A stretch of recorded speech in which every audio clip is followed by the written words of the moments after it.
नमस्कार दोस्तों, आप सभी का आपके YouTube चैनल कंप्यूटर स्कॉलर्स में बहुत बहुत स्वागत है। आज हम बात करने वाले हैं इंसर्ट टैब की। आप माइक्रोसॉफ्ट वर्ड डॉक्यूमेंट में अगर पिक्चर, शेप, क्लिप आर्ट इत्यादि अनेक प्रकार के कंटेंट्स इंसर्ट करना चाहते हैं तो आपको इस टैब का प्रयोग करना ही होता है। दोस्तों, आप अगर एक बेहतर और प्रभावशाली दस्तावेज यानी कि डॉक्यूमेंट बनाना चाहते हैं तो आपको डॉक्यूमेंट में आवश्यकता अनुसार पिक्चर और शेप्स, चार्ट आदि इंसर्ट करना चाहिए। तो दोस्तों, ट्यूटोरियल को ध्यानपूर्वक देखिएगा और इसे समझने की कोशिश करिएगा, क्योंकि जो मैं बताने जा रहा हूँ वो देखने में आसान होता है लेकिन इसको व्यवस्थित करना उतना ही कठिन होता है। तो कोई भी कंटेंट्स आप डॉक्यूमेंट में इंसर्ट तो कर सकते हैं लेकिन उसे व्यवस्थित करना सबको नहीं आता है। बहुत सारे YouTube चैनल्स पर आपको ये सारी चीज़ें मिल जाती हैं लेकिन इतना डीप आपको कहीं नहीं मिलने वाला है। तो चलिए दोस्तों, ट्यूटोरियल को शुरू करते हैं।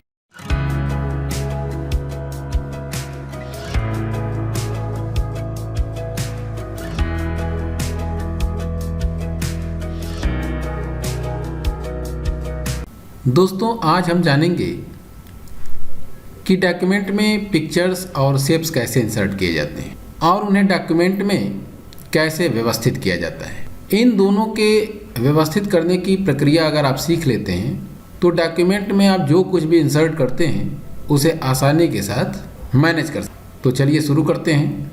तो मैंने यहाँ पर एक पैराग्राफ टाइप कर रखा है और इस पैराग्राफ में हम पिक्चर इंसर्ट करना अभी सीखने वाले हैं। तो सबसे पहले आप इंसर्ट टैब रिबन के इलस्ट्रेशंस ग्रुप के भीतर जाएंगे और यहाँ पर आपको पिक्चर्स और शेप्स नाम से दो बटन्स दिखाई दे रहे हैं। तो जो भी आपको अगर पिक्चर इंसर्ट करना हो तो पिक्चर्स पर, अगर शेप्स इंसर्ट करना हो तो शेप्स पर क्लिक कर देंगे। यहाँ पर मैं आपको पिक्चर इंसर्ट करना दिखा रहा हूँ और उसे कैसे डॉक्यूमेंट में व्यवस्थित करते हैं उसको मैं दिखा रहा हूँ आपको। तो पिक्चर्स पर जब क्लिक करेंगे तो आपके सामने इंसर्ट पिक्चर फ्रॉम का एक लिस्ट खुलेगा। यहाँ पर आएगा दिस डिवाइस और ऑनलाइन पिक्चर्स। दिस डिवाइस का मतलब होता है कि अगर आपके लोकल मशीन यानी जिस कंप्यूटर पर आप काम कर रहे हैं अगर उस पर कोई पिक्चर हो, तस्वीर हो, उसे इंसर्ट करने के लिए आप इस कमांड का प्रयोग कर सकते हैं। ऑनलाइन पिक्चर्स का मतलब है कि अगर आप ऑनलाइन किसी साइट से पिक्चर इंसर्ट करना चाहते हैं तो उसके लिए आप ऑनलाइन पिक्चर्स का भी प्रयोग कर सकते हैं। उसे आपको कॉपी पेस्ट करने की ज़रूरत नहीं पड़ती है, आप सीधे यहीं से आप उसे ओपन कर सकते हैं। तो मैं यहाँ पर दिस डिवाइस से दिखाने जा रहा हूँ। प्रक्रिया तो दोनों की लगभग एक ही जैसी है। तो यहाँ पर मैं दिस डिवाइस से दिस डिवाइस ऑप्शन पर क्लिक कर दे रहा हूँ तो आपके सामने इंसर्ट पिक्चर एक डायलॉग बॉक्स खुलता है। दोस्तों, इंसर्ट पिक्चर डायलॉग बॉक्स की सहायता से सबसे पहले आपको ये डिसाइड करना होता है कि आपका पिक्चर किस स्थान पर सेव है। तो जैसे मैं यहाँ पर उदाहरण के लिए ले रहा हूँ कि मुझे एक पिक्चर इंसर्ट करना है जो ई ड्राइव के भीतर माई बैकअप एक फोल्डर के भीतर है। इसको मुझे एक्सप्लोर करना है इसे, तो ई ड्राइव पर क्लिक करेंगे। ई ड्राइव के जितने भी फोल्डर होंगे आपके सामने होंगे। यहाँ पर आपको माई बैकअप पर क्लिक करना है। ये आपका फोल्डर होगा, ये मेरे कंप्यूटर में ये फोल्डर है, उसके हिसाब से मैं बता रहा हूँ। फिर मैं मेमोरी कार्ड में गया, उसके बाद मैंने यहाँ क्लिक किया, फिर यहाँ, और उसके बाद मेरे पिक्चर्स यहाँ पर नज़र आ रहे हैं। तो मैं इस पिक्चर को ले रहा हूँ, इस तस्वीर को, और यहाँ से इंसर्ट बटन पर क्लिक कर देंगे या डबल क्लिक कर देंगे, पिक्चर इंसर्ट हो जाएगा आपके डॉक्यूमेंट में। ये देखिए पिक्चर इंसर्ट हो गया। अब सबसे बड़ी बात जो होती है वो इस पिक्चर को सही तरीके से व्यवस्थित करने की हो। तो उसके लिए आप देख सकते हैं मैं पिक्चर को थोड़ा छोटा कर रहा हूँ जो आपके सामने आ रहा है। और अगर आप इसे चाहते हैं कि मैं इसे अपने आवश्यकता के अनुसार जिस जगह पर रखना चाहता हूँ तो उसके लिए ये ज़रूरी हो जाता है कि आप इस पिक्चर को, जैसे मैं यहाँ पर क्लिक किया तो देख रहे हैं कि ये पिक्चर सही तरीके से नहीं आ रहा है, डॉक्यूमेंट में फिट नहीं हो रहा है, क्योंकि बाय डिफ़ॉल्ट किसी इमेज का जो रैपिंग होती है, यहाँ रैपिंग का मतलब किसी तस्वीर को डॉक्यूमेंट में टेक्स्ट के फ्लो के साथ यानी टेक्स्ट के चारों ओर या किसी विशेष भाग में व्यवस्थित करने की क्रिया रैपिंग कहलाती है। कि आप टेक्स्ट को किस तरीके से पिक्चर के साथ अरेंज करें कि टेक्स्ट और पिक्चर दोनों सही प्रकार से दिखाई दें। तो बाय डिफ़ॉल्ट यहाँ पर किसी तस्वीर का जो रैप सिस्टम होता है, यानी रैप का अलाइनमेंट होता है, वो होता है इन लाइन का। इन लाइन का मतलब अगर मैं आपको समझाऊं तो पिक्चर को ज़रा, तस्वीर को छोटा करते हैं तो हमको समझ में आएगा। यहाँ और छोटा करिए,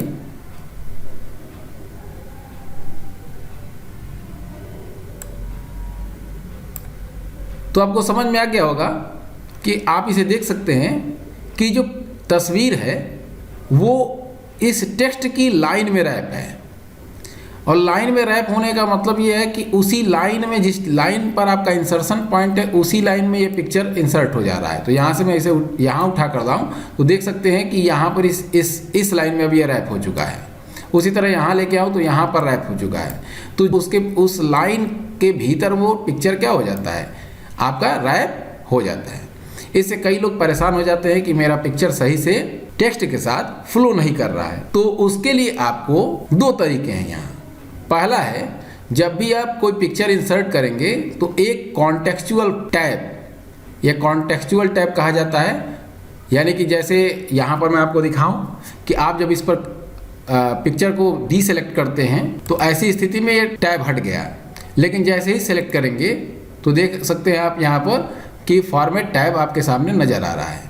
फिर यहाँ पर क्लिक कीजिए, फिर हट गया। तो जब भी आप कोई तस्वीर या कोई क्लिप आर्ट या फिर कोई शेप्स इंसर्ट करते हैं, ऐसी स्थिति में आपके सामने एक टैब एक्स्ट्रा बढ़ जाता है। उस टैब का नाम होता है कॉन्टेक्चुअल टैब, जो समय के अनुसार आएगा, यानी शो होगा और फिर हाइड भी हो जाता है। अब बात करते हैं पहले मेथड की। जिस इमेज को आप रैप करना चाहते हैं टेक्स्ट के साथ, उसे पहले सेलेक्ट कर लीजिए। जैसे मैंने यहाँ पर सेलेक्ट कर दिया, इसको जितना बड़ा साइज देना चाहे आप ले सकते, और देख सकते हैं कि ये सिलेक्टेड है, क्योंकि इमेज अगर सेलेक्ट नहीं होगी तो आपका ये टैब नज़र नहीं आएगा। तो फिर से इस पर क्लिक कर दीजिए, सेलेक्ट हो गया। उसके बाद आप इस टैब पर क्लिक कर दीजिए। टैब पर क्लिक करने के बाद आप रैप टेक्स्ट, एक ऑप्शन आ रहा है आपके सामने, देख सकते हैं अरेंज ग्रुप के भीतर। तो यहाँ पर आप क्लिक कर दीजिए। यहाँ पर आपको इन लाइन विथ टेक्स्ट, जो डिफ़ॉल्ट सेटिंग है आप देख सकते हैं, यानी लाइट में इमेज प्रदर्शित हो रही है, वहीं पर आप स्क्वायर कर सकते हैं। आप उसका प्रीव्यू यहाँ देख सकते हैं। स्क्वायर पर क्या हो रहा है, टाइट पर थोड़ा सा, स्क्वायर और टाइट में अंतर ये होता है कि थोड़ा सा इमेज के साथ टेक्स्ट जो होता है वो चिपक के रैप होता है। थ्रू कर सकते हैं आप, टॉप एंड बॉटम पर आप इंसर्ट कर सकते हैं। अब यहाँ पर इसकी बात कर लेते हैं पहले। स्क्वायर, जब आप स्क्वायर करते हैं, अब देखिए इस कमांड पर क्लिक करें तो आप कहीं भी आप टेक्स्ट पर ले जाए इमेज, आपके सामने नज़र आ रहा है कि आप जहाँ चाहते हैं वहाँ पर आप इसे अपने हिसाब से रख सकते हैं। उसी तरह से अगर आप चाहते हैं कि टाइट कर दें, तो टाइट और स्क्वायर में बहुत अंतर तो होता नहीं है, थोड़ा सा टेक्स्ट चिपक के रहता है इमेज के साथ। तो आप देख सकते हैं आप इसे, इस इमेज को जहाँ चाहें वहाँ आप रख सकते हैं। ये फ्रीली आपके टेक्स्ट के साथ रैप होने लगेगा। तो देख सकते हैं इस तरह का आप बुक्स वगैरह में देखे भी होंगे। तो ये रहा आपका, आप इसे सही तरीके से देखिए, दिखाई दे रहा है आपको। तो अक्सर आपको ये चीज़ें दिखाई देती होंगी। अब अगला है, अब यहाँ पर ऑप्शन आ रहा है बिहाइंड टेक्स्ट। बिहाइंड टेक्स्ट का मतलब होता है कि अगर आप इमेज को टेक्स्ट के पीछे रखना चाहते हैं तो उसके लिए आप बिहाइंड टेक्स्ट कर सकते हैं, और अगर सामने रखना चाहते हैं तो उसके लिए इन फ्रंट ऑफ टेक्स्ट कर सकते हैं। लेकिन इन फ्रंट ऑफ टेक्स्ट करने पर आप देख सकते हैं कि इसके पीछे का टेक्स्ट छिप रहा है।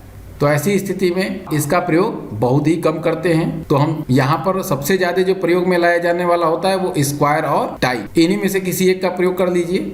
आप देख सकते हैं ये बात आपको पूरी तरह से समझ में आ गई होगी। और जो दूसरे हैं बिहाइंड टेक्स्ट और इन फ्रंट ऑफ टेक्स्ट, इन्हें भी आप व्यवस्थित करने के लिए करते हैं। तो बिहाइंड टेक्स्ट का प्रयोग तब किया जाता है जब आपको इमेज को टेक्स्ट के पीछे लाना होता है, और इन फ्रंट ऑफ टेक्स्ट का मतलब होता है कि आप इमेज को टेक्स्ट के ऊपर प्रदर्शित करना चाहते हैं। लेकिन यहाँ पर एक बात ध्यान रखना है कि इसके पीछे, जो इमेज के पीछे का टेक्स्ट होगा वो आपके सामने प्रदर्शित नहीं होगा। तो ऐसे में अधिकतर हम लोग स्क्वायर या टाइट का ही प्रयोग करते हैं। तो जो भी आपको पसंद है इस पर क्लिक कर लीजिए।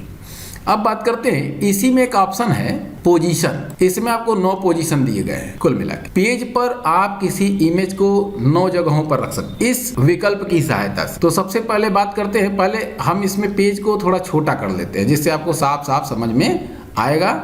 तो पहले हम छोटा कर लेते हैं इसको और पेज सामने है हमारे। अब देखते हैं इसका प्रभाव। तो पहले इमेज को सेलेक्ट कर लीजिए, पोजीशन पर जाइए। उसके बाद आप देख सकते हैं ये अपर लेफ्ट कॉर्नर पर नजर आएगा अगर इस विकल्प को सिलेक्ट किया जाए। ये अपर मिडल, ये अपर राइट कॉर्नर पर नजर आएगा।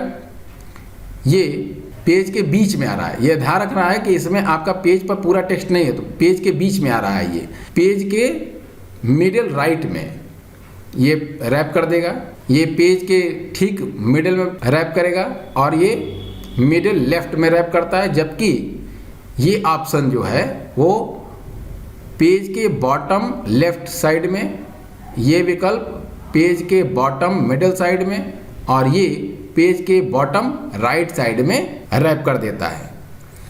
तो इसका भी आप प्रयोग करके आप इमेज को टेक्स्ट के साथ रैप कराने का काम कर सकते। फिर अपनी पूर्व स्थिति में आते हैं। अब बात करते हैं, आप इसका बड़ा ही आसानी के साथ प्रयोग कर सकते हैं। तो यहाँ पर आप देख सकते हैं, पिक्चर में बॉर्डर लगाना हो तो आप बॉर्डर लगा लीजिए। यहाँ पर मैं बॉर्डर कलर चूज कर लिया और यहाँ पर आएंगे। वेट को थोड़ा आप मोटा कर लीजिए तो आपको समझ में आ जाएगा। यहाँ पर मैंने इसका प्रयोग किया, देख सकते हैं आप। इमेज पर बॉर्डर भी नज़र आ रहा है, कलर भी सेट हो गया। फिर सेलेक्ट करते हैं, इफ़ेक्ट जोड़ना चाहते हैं तो इफ़ेक्ट्स भी आप इसमें इंसर्ट कर सकते हैं। तो केवल आपको माउस पॉइंटर को इफ़ेक्ट ग्रुप में ले जाना है और यहाँ पर जैसा चाहते हैं उसके अनुसार आप देख सकते हैं। यहाँ से साफ साफ नज़र आ रहा है। इसमें बहुत सारे ऑप्शन हैं, ये देख सकते हैं। इस पर क्लिक किया तो ये इमेज ऐसे नज़र आ रही है। तो इसमें कुछ बड़ी चीज़ नहीं है, बस यहाँ से आप देख सकते हैं। इसको भी आप सेट कर दीजिए, जो जिस तरह का चाहते हैं आप उस तरह का 3D इसका प्रभाव जोड़ सकते हैं। आप देख सकते हैं किस तरह से ये इमेज आपको नज़र आ रही है। तो जैसा चाहते हैं आप वैसा सेट कर सकते हैं, या आप पर निर्भर करता है कि आप कैसा इसको प्रभावशाली बनाना चाहते हैं। तो शैडो इफेक्ट मैंने समाप्त कर दिया। अब बात करते हैं लेआउट की। तो यहाँ पर लेआउट भी तमाम तरह के दिए गए हैं। आप चाहें तो लेआउट का भी प्रयोग कर सकते हैं, बड़ी आसान है। आपको कुछ भी नहीं करना है, आप इसके साथ टेक्स्ट भी इंसर्ट करा सकते हैं।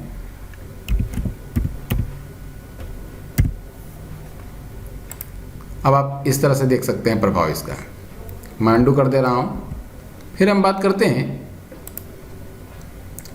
यहाँ पर तमाम तरह के स्टाइल्स दी गई हैं। आप इन स्टाइल्स का भी प्रयोग कर लीजिए जैसा चाहते हैं। जैसे मैंने इसे सेलेक्ट कर लिया, ये आप देख सकते हैं कि इमेज की स्टाइल आपकी बदल चुकी है। तो इस विकल्प के भीतर आप फॉर्मेट के भीतर आप फॉर्मेटिंग यानी इमेज या जो भी शेप्स वगैरह इंसर्ट करते हैं उसकी फॉर्मेटिंग यहाँ से कर सकते हैं। जिस तरह से आप टेक्स्ट की फॉर्मेटिंग करते हैं, पैराग्राफ की फॉर्मेटिंग करते हैं, ठीक वैसे ही आप इमेज की फॉर्मेटिंग भी आसानी के साथ कर सकते हैं। और ये करना बहुत ही आसान होता है, लेकिन समझ में नहीं आने की वजह से कई लोग इसको ठीक से नहीं कर पाते हैं, जबकि ये करना बहुत ही आसान होता है। दोस्तों, हम जिस तरह से इमेज इंसर्ट कर सकते हैं, ठीक उसी तरह से हम लोग इंसर्ट मेनू में जाकर और शेप्स भी इंसर्ट कर सकते हैं। यहाँ पर आप देख सकते हैं कि तमाम तरह के शेप्स नज़र आ रहे हैं। इन शेप्स को इंसर्ट करने के लिए आप इन शेप्स में से आवश्यकता अनुसार किसी भी एक शेप पर क्लिक कर लीजिए। जैसे कि यहाँ पर मैं एक शेप सेलेक्ट कर ले रहा हूँ। वो शेप कुछ भी हो सकता है। एरो लाइन सेलेक्ट कर रहा हूँ, क्लिक किया और उसके बाद उसे आप जहाँ भी चाहे वहाँ ड्रा कर लें। अगर सीधा करना चाहते हैं तो शिफ्ट के साथ माउस को ड्रैग करें तो ये शेप जो है बिल्कुल सीधा नजर आएगा। आप देख सकते हैं कि इसमें भी एक फॉर्मेट टाइप जुड़ चुका है, जिससे आप शेप में विभिन्न प्रकार के परिवर्तन कर सकते हैं। और ये ध्यान रखना है इसमें भी कि आप इसको जब भी आप इसको कहीं लेके जाएंगे तो ये भी इन लाइन ही होगा। यहाँ पर अगर चाहते हैं कि टेक्स्ट के साथ रैप हो जाए तो यहाँ पर रैप पर जाइए और उसके बाद स्क्वायर, टाइट, थ्रू, इस तरह से जितने विकल्प हैं आप उनमें से किसी एक का चुनाव कर सकते हैं। तो मैं यहाँ पर स्क्वायर का चुनाव कर रहा हूँ, मैंने क्लिक कर दिया। अब आप देख सकते हैं कि यहाँ पर आपका टेक्स्ट नज़र आ रहा है। शिफ्ट प्रेस कर लीजिए तो सीधा हो जाएगा। अब शेप को भी आप डिजाइन कर सकते हैं, आउटलाइन इसकी बदल सकते हैं। तो उसके लिए शेप स्टाइल्स में चले जाइए, फॉर्मेट टाइप के, और उसके बाद उसका वेट जितना चाहते हैं आप उतना बड़ा वेट बनाइए। कलर चाहते हैं, कलर सेलेक्ट करिए। आप बहुत सारे ऑप्शंस इसमें दिए गए हैं, डैशेस वगैरह, आप कैसा लाइन का स्टाइल चाहते हैं वो लाइन स्टाइल भी सेलेक्ट कर सकते हैं। तो यहाँ पर अगर एक उदाहरण के तौर पर कहूँ कि मैंने इसको सेलेक्ट कर लिया तो आप देख सकते हैं किस तरह का आ रहा है, तो आपकी लाइन चेंज होने लगेगी। तो मैं इसे सॉलिड कर ले रहा हूँ। उसके बाद यहाँ तमाम तरह के थीम्स स्टाइल दी गई हैं, आप इनका भी प्रयोग अपने हिसाब से कर सकते हैं। तो जो आपको पसंद हो या आवश्यकता जो महसूस हो रही हो डॉक्यूमेंट में किसी शेप के लिए, तो आप उस पर क्लिक कर लीजिए। देखिए आपका चेंज हो गया। लेकिन हम सबसे ज़्यादा इसी का प्रयोग करते हैं, हम इसका प्रयोग करके और इसको भी अपने हिसाब से डिजाइन कर सकते हैं। अब अगर यहीं से आप कोई शेप इंसर्ट करना चाहते हैं तो उसके लिए आप यहाँ से क्लिक कर दीजिए और उसके बाद आप देख सकते हैं कि यहाँ पर एक शेप इंसर्ट हो चुका है। अब इसको भी अगर आपको रैप करना है तो टेक्स्ट रैप पर जाइए और स्क्वायर या टाइट में से कोई एक विकल्प चुन लीजिए। फिर उसको भी ऐसे ही डिजाइन किया जा सकता है। शेप में इफेक्ट जोड़ने के लिए आप यहाँ से देख सकते हैं कि कैसा इफेक्ट चाहिए, आप यहाँ से सिलेक्ट कर सकते हैं और वो इफेक्ट आपको नज़र आने लगेगी। जैसे कि मैं यहाँ पर सेलेक्ट कर लिया और यहाँ से इसका कलर सेलेक्ट कर लिया। शेप में अगर फिल करना चाहते हैं कोई कलर तो यहाँ से क्लिक करिए और यहाँ से जो कलर चाहते हैं आप उसे सेलेक्ट कर लीजिए। तो आपको ये इस बात समझ में आ गई होगी। तो दोस्तों ये रहा आपका आज का ट्यूटोरियल। इसे बेहतर ढंग से करने के लिए थोड़ा सा प्रैक्टिस करना पड़ेगा, उसके बाद ये बहुत ही आसानी के साथ समझ में आ जाएगा। तो सबसे जो महत्वपूर्ण बात थी वो है रैप टेक्स्ट की, जिसे हम लोग टेक्स्ट रैप कहते हैं। टेक्स्ट रैप का मतलब कि टेक्स्ट के साथ शेप या इमेज को कैसे कंट्रोल किया जाता है उसको जानना आपके लिए बहुत ज़रूरी था। बाकी काम तो आप आसानी के साथ कर सकते हैं। बाकी के कंटेंट्स को हम डॉक्यूमेंट में जोड़ने के लिए अगले ट्यूटोरियल में बात करेंगे। तो ट्यूटोरियल कैसा लगा आपको? अगर अच्छा लगा हो तो लाइक करिएगा, शेयर करिएगा, कमेंट करना ना भूलिए। और जो लोग चैनल पर नए हैं, आगे का ट्यूटोरियल देखने के लिए और उसका नोटिफिकेशन पाने के लिए हमारे चैनल को सब्सक्राइब करना नहीं भूलिए। तो दोस्तों तब तक के लिए नमस्कार। अगले ट्यूटोरियल में आपसे पुनः मुलाकात होगी।